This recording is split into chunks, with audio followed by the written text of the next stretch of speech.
What's up everybody, we back at it again with another Magnum Quest video, and in this one it's all about runes. Runes will become available to you after completing 1420 or achieving VIP 13, so I'll do my best to break it down and get you prepared. I have a serious love-hate relationship with them, more so on the hate side, but I'm going to put that aside for this video. Let's get it. I just want to say quickly, because of the support from the views, the players, the subscribers, the whole Magnum Quest community has shown to me, I'll now be able to do monthly giveaways for the game. I think how I'm going to set this up is the second week of the month. I will upload a quick 3 to 5 minute video with the requirements to be entered into the giveaway and hand it out at the end of the week. It's most likely going to be dragon shards. I don't know the exact amount, but I'm definitely excited to be able to give back to show my appreciation. Now let's get this video going. So runes are going to be very rough at the start due to their availability. They have had a rune event in the past that lasted, I think, a month, where you would use your runes gathered from farming the Ash Awakened Demon Raid boss, which becomes available at the same time runes do, so it unlocks at 1420. So farming this boss, whether you had quick battle unlocked or not, quick battle just makes things easier. One click and you're done like this.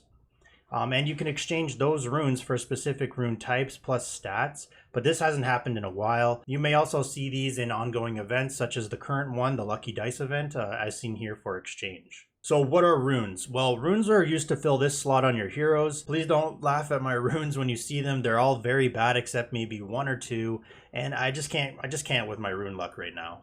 It sucks for me because they have the potential to add a crazy amount of good stats for whatever hero you have them equipped on. So there's 3 different qualities. You got bronze, silver, and gold. Bronze are the lowest grade and can have 2 potential stats but only go to level 1 as seen here. Silver are the mid grade and can have 4 potential stats but only go to level 2. The level increases as you up the rune stars seen here. Gold are the highest grade and can have 5 potential stats and go to level 3. Just like the silver grade, the level increases the more rune stars are achieved. There are 3 different types of runes in this game. You've got your green energy based runes, which look like this. You have your red attack based runes, which look like this. And finally, you have your blue defense based runes, which are these. So how do you acquire runes? Well, your best place to get them is from the Awakened Demon's Ash raid boss, seen here. As you can see, the earlier levels only drop up to silver quality, but as you do get to like level 4, gold runes become available. At level 10, you have the best possible chance at acquiring the highest quality runes. Now, unfortunately, there isn't a specific boss to quick battle for a specific type of rune. Instead, it's all random, as you can see here.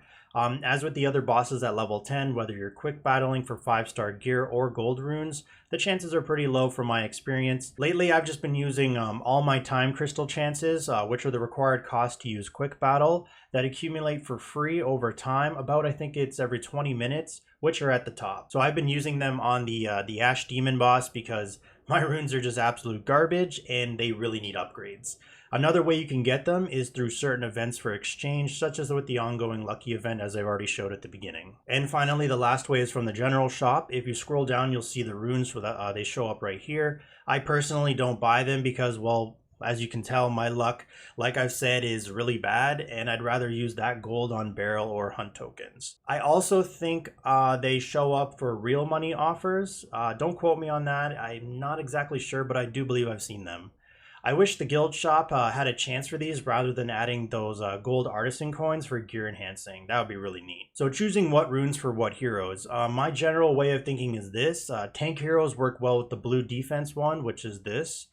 Support heroes work well with the green energy one, which is this. And finally, damage heroes work well with the red attack one, which is this. However, there is an exception to this that I go by. I find any damage dealer who has a strong ultimate that's either needed for their survivability or for their main source of damage, I use the green energy one on them. I do this because let's use my Ares here for an example.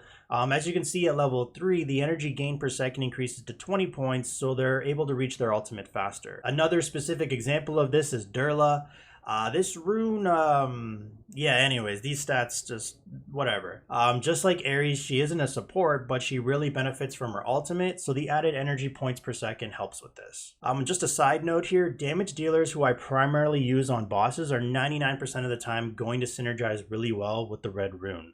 Let's take my Fang for example. Now Fang is squishy. This Van Helsing looking dude dies really fast.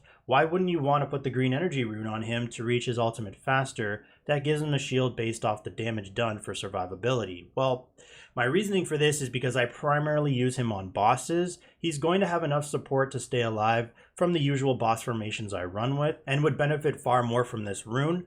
As you can see at level 3, it increases attack by 1.5% and critical damage by 2 points every 3 seconds. Boss fights are long fights. Let's use the guild boss Frostpeak here as an example. This boss has a duration limit of 1 minute and 30 seconds. My math breakdown, it sounds right to me, but once again, I have failed math quite a lot.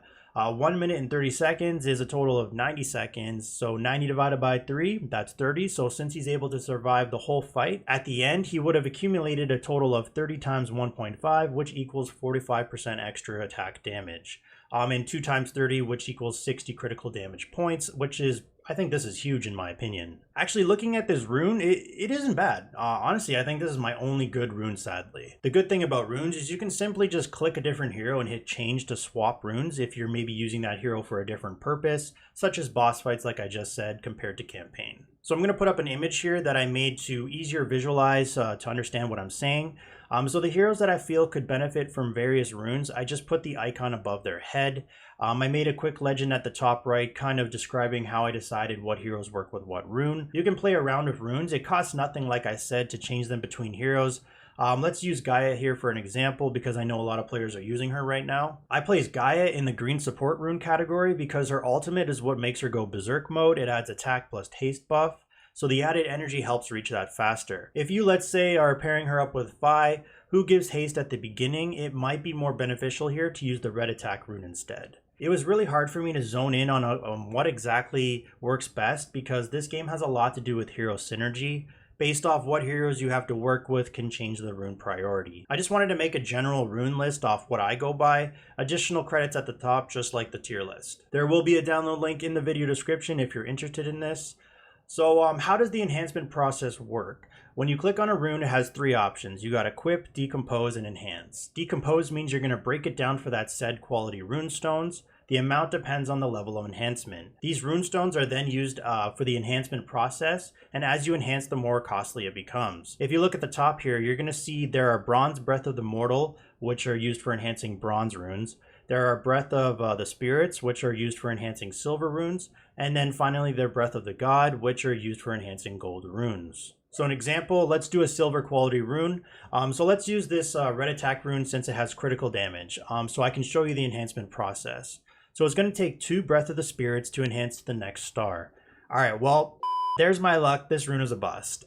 Since I don't want this anymore, I'm going to decompose it. And as you can see, I get back what I used. I used 2 to enhance, and now I can decompose to get back those 2. At least that's a positive. So like, I'm just going to scroll through here.